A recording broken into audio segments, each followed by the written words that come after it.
चव्हाणदऱ्यात तलाव पाहिजे म्हणजे मागणी होती. म्हणताना भाऊच्या प्रयत्नानं ह्या टेंबूचं पाणी ह्यात सोडायचं म्हणून 23 MCFTचा तलाव होतो.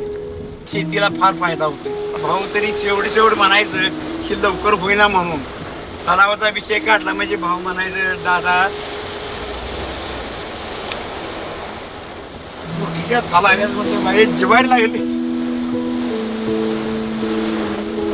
आता तलाव होते पाणी साठणार पाणी बघणार आपण आणणार वर सगळं होणार पण ती करणारा नाही.